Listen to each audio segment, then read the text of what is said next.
बीच एक और बड़ी खबर आपको बता दें, दुबई एयरपोर्ट पर इस वक्त अफरा तफरी का माहौल है और हजारों की संख्या में यहां पर यात्री जो हैं वो फंसे हुए हैं। One of the busiest airport इसको कहा जाता है, मिडिल ईस्ट की बहुत बड़ी कड़ी इसको माना जाता है। और आप देखिए किस तरह से गल्फ कंट्री से भी लोग लगातार यहां से यात्रा करते हैं, चाहे एशिया जाना हो, वेस्टर्न कंट्रीज जाना हो। एक प्रमुख केंद्र दुबई जो है वो माना जाता है। और अब देखिए जिस तरह के हालात बने हुए हैं, वैसे में दुबई एयरपोर्ट पर अफरा तफरी का माहौल है, लोग यहाँ पर फंसे हुए नजर आए हैं। और साथ ही साथ आपको बता दें, तमाम एयरलाइंस ने अपनी उड़ानें यहाँ रद्द कर दी है। लोग दुबई से निकलने की पूरी कोशिश कर रहे हैं। तो आप देख सकते हैं यहाँ पर दुबई एयरपोर्ट से एक्सक्लूसिव तस्वीरें इस वक्त जी मीडिया पर आप देख रहे हैं किस तरह से लोग फंसे हुए नजर आ रहे हैं। बच्चे, बुजुर्ग, हर उम्र के लोग यहाँ पर हैं और कोशिश बस यही कि कैसे भी अपने गंतव्य तक पहुँचा जाए। लेकिन बड़ी जानकारी यही कि तमाम एयरलाइंस ने अब उड़ानें यहाँ से रद्द कर दी है और ऐसे में हजारों की संख्या में लोग एयरपोर्ट पर फंसे हुए नजर आ रहे हैं। ये तस्वीरें दुबई एयरपोर्ट की आपको दिखा रहे हैं। काम जुमरिया इलाके में जो अटैक हुआ, जो देखा गया, और फेयरमो होटल के अंदर, दुबई के फेयरमो होटल के अंदर जो अटैक देखा गया, बुर्ज खलीफा के पास जो ड्रोन अटैक देखा गया, तो लोगों में पैनिक है। हालांकि तमाम तरीके के, हर तरीके के फ्लाइट ऑपरेशंस को फिलहाल पूरी तरीके से सस्पेंड कर दिया गया है। लेकिन बावजूद इसके जिन लोगों की कनेक्टिंग फ्लाइट्स थी या स्केड्यूल फ्लाइट्स थी, वो अभी भी वहां पर फंसे हुए हैं और कोई फर्दर इंफॉर्मेशन उस बारे में फिलहाल नहीं है। ये दुबई एयरपोर्ट की तस्वीर आपको दिखा रहे हैं, जो लोग फंसे हुए हैं एयरपोर्ट के अंदर, जिनकी कनेक्टिंग फ्लाइट्स थी और फ्लाइट ऑपरेशंस को रद्द कर दिया गया क्योंकि काफ़ी सारे देशों ने अपने एयर स्पेस को पूरी तरीके से बंद कर दिया गया। बल्कि भारत के अंदर से भी कई एयरपोर्ट्स पर काफ़ी सारे देशों की फ्लाइट्स को फिलहाल सस्पेंड किया गया है, ऑपरेशंस को सस्पेंड किया गया है। इसमें एयर इंडिया भी शामिल है।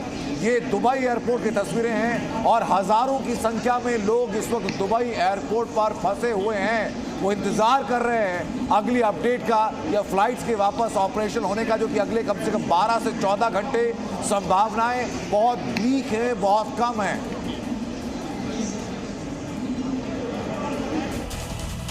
इस वक्त एक और बड़ी खबर आपको बता दें, इजराइल की सबसे बड़ी एयर स्ट्राइक की जानकारी सामने आ रही है, जहां पर 200 फाइटर जेट हमले में शामिल है। तो वही 500 टारगेट को यहाँ हिट किया गया है। इतिहास की सबसे बड़ी एयर स्ट्राइक की गई है। बड़ी जानकारी इस वक्त की, 500 टारगेट को यहाँ हिट करने की जानकारी। तो वही ये माना जा रहा है कि in the history of Israel ये सबसे बड़ी एयर स्ट्राइक है, क्योंकि एक नहीं, दो नहीं, बल्कि अब देखिए 2000 आपकी जगह 200 फाइटर जेट का इसमें इस्तेमाल किया गया है और 500 टारगेट को यहाँ हिट किया गया है। ये बड़ी जानकारी इस वक्त की। और इजराइल लगातार आप देखिए एक के बाद एक कोशिश कर रहा है कि ये जो हमले हैं और जवाबी कार्रवाई ईरान की ओर से की गई है, उसको कहीं ना कहीं अपने तौर से जवाब दे। फ्रेश अटैक्स की भी जानकारी सामने आ रही है। और सबसे बड़ी बात यही कि एक एक करके आईडीएफ डिटेल भी देते जा रहा है कि आखिर क्या कुछ हो रहा है, किस तरह के अटैक आईडीएफ की ओर से किए जा रहे हैं।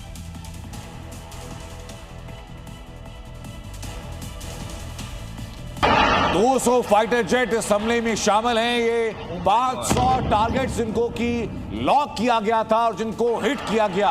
और ये कहा जा रहा है, विश्लेषक कह रहे हैं कि ये इतिहास की सबसे बड़ी एयर स्ट्राइक है, रिटेलिएशन वेव है ये एयरक्राफ्ट्स की, जो कि लॉन्च की गई है। और ये ड्रोन अटैक लॉन्च किए गए, शाहिद 136 सुसाइड ड्रोन्स को लॉन्च किया गया है बहरीन के अंदर, जो यूएस बेसिस है उनको डिस्ट्रॉय करने के लिए। और एक 136 शाहिद 136 की तस्वीर कुछ देर पहले आपको दिखाई थी। लेकिन यानी इसका मतलब सीधा ये कि अगर एक बार शाहिद 136 सुसाइड ड्रोन का इस्तेमाल किया गया है, तो आगे भी बाकी ठिकानों को डिस्ट्रॉय करने के लिए भी इन ड्रोन्स का इस्तेमाल किया जाएगा। फिलहाल 200 फाइटर जेट ऐसे हैं जो ईरान की तरफ से लॉन्च किए गए हैं, जिनको कि छोड़ा गया है। ये वेव ऑफ रिटेलिएशन है जो अभी फिलहाल सामने आ रहा है, मिसाइल्स के फॉर्म में, जो कि अभी तक 200 से ज्यादा बैलिस्टिक मिसाइल्स को लॉन्च किया गया।